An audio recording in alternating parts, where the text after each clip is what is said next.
What's up everyone, Blade here, and welcome back to another video of Persona 5 The Phantom X. Inside today's video, guys, we're going to be talking about Turbo, as well as my plan in the upcoming update that's going to be revolving around her.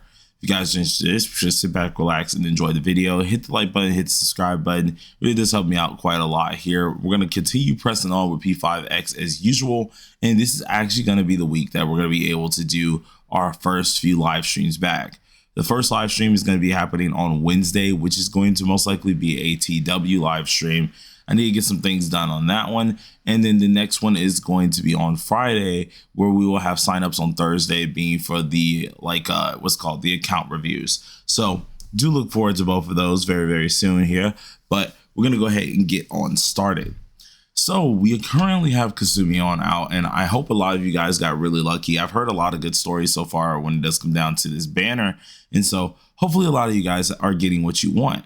But we do know that Turbo is going to be coming out fairly soon, and that's going to be in the next update as well, which is going to be cool because at that point in time, we're going to have some fun things going along with that, and that means we get to pull for Turbo.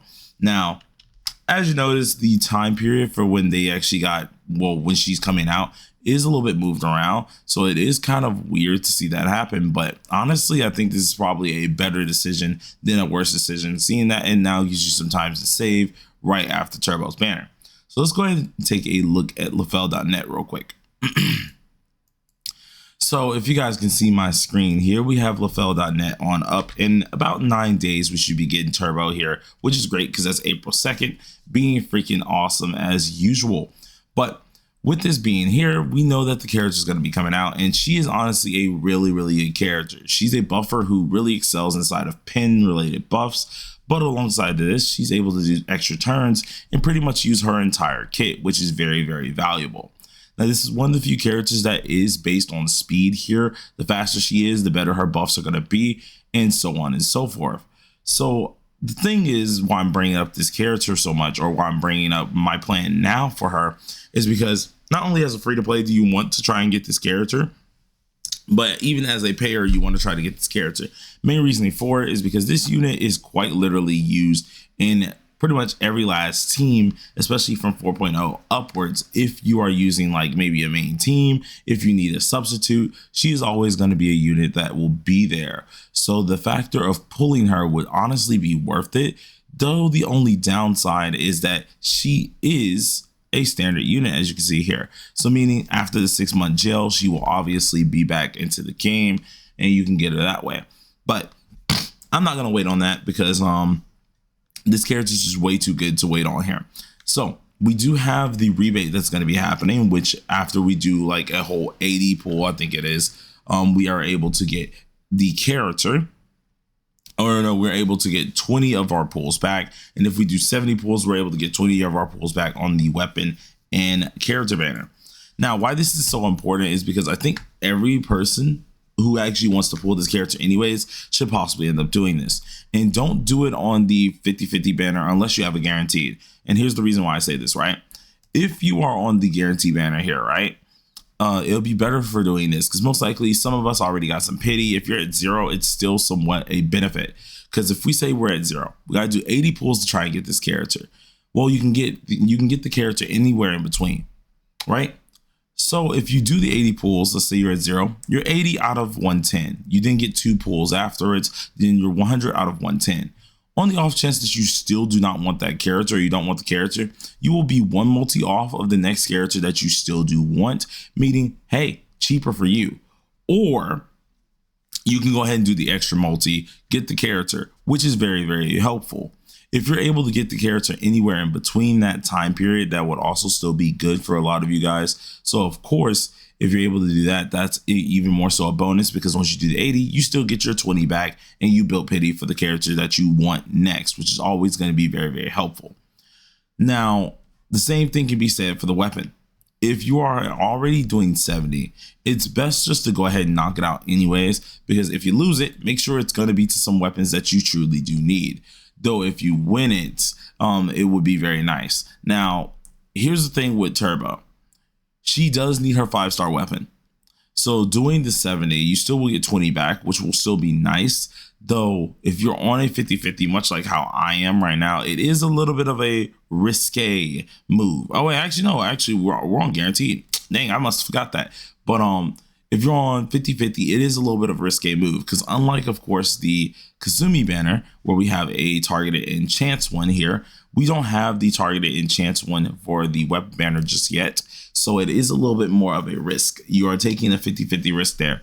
But I will tell you, you won't regret it if you are going for this character.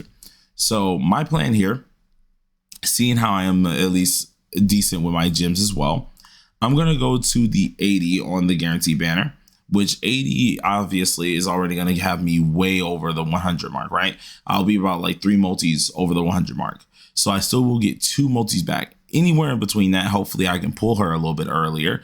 Anywhere in between that, though, would be great for us because then we can start building up more pity. We can start getting more things up, and then we can get our extra pulls back, which will still be a very good benefit for us.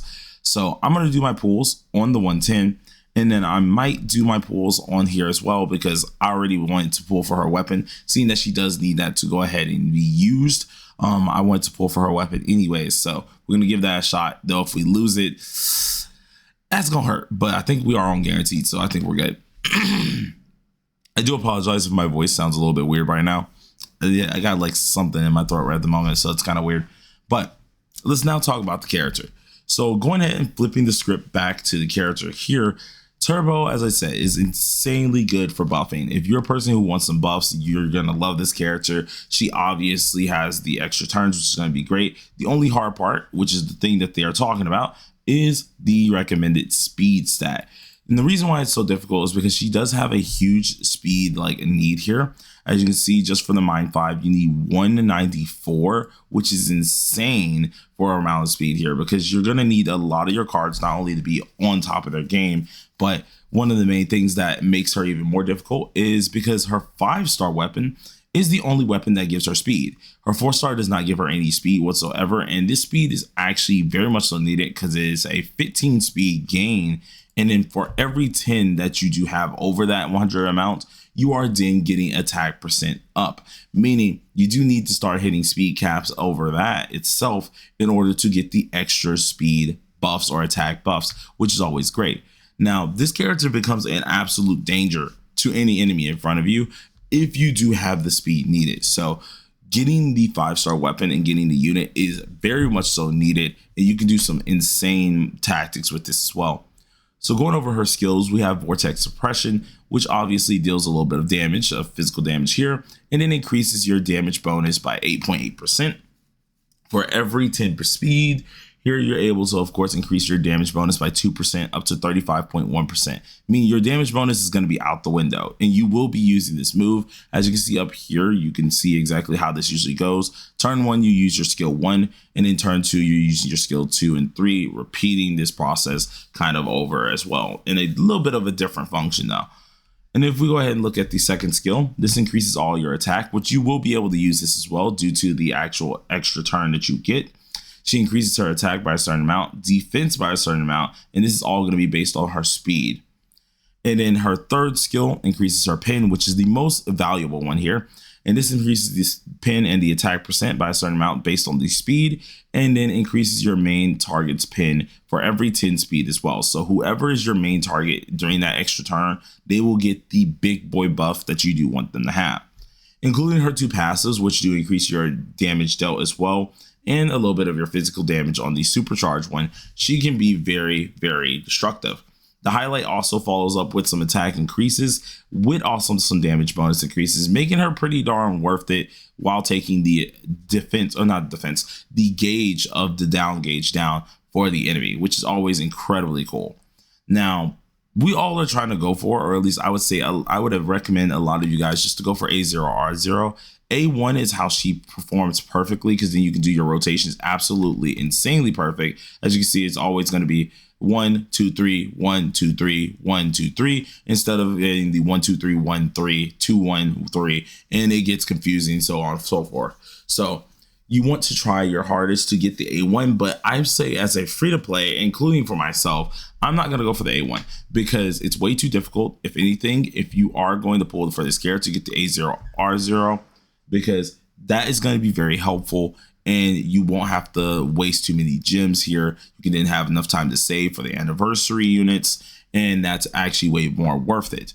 The A1, I just say wait the 6 months. I'll be honest, unless you just really feel like that guy, you feel that lucky, then you go for the A1. But I ain't taking the chance. Although the A1 is incredibly good, as you see, it changes how the skills are done and obviously makes the skills increase their buffs even more so. So it's pretty darn cool to have, but it's just not my thing, you know what I'm saying? So we'll see what we have there. But overall, this is going to be my plan for this character. I think she's a really good character to go ahead and pull for. I really do hope a lot of you guys do pull for this unit because she's actually really, really good. Just make sure your gems are in order. It's going to take a lot to go ahead and do that. I'm currently at 43K, and that's actually kind of low. And the main reason I'm not worried, though, is because I have a ton of synergies to go ahead and do, which you guys can see all of them are down here. Got a ton of synergies to do. I got a ton of side stuff to do as well. So I got more than enough gems that I can go ahead and grind up. It just is a little bit low in my standards for gems, but we'll see how this turns out in the long run. Let me know how y'all gem counts are looking as well. And until next time, you guys stay safe, stay sharp, and peace on out.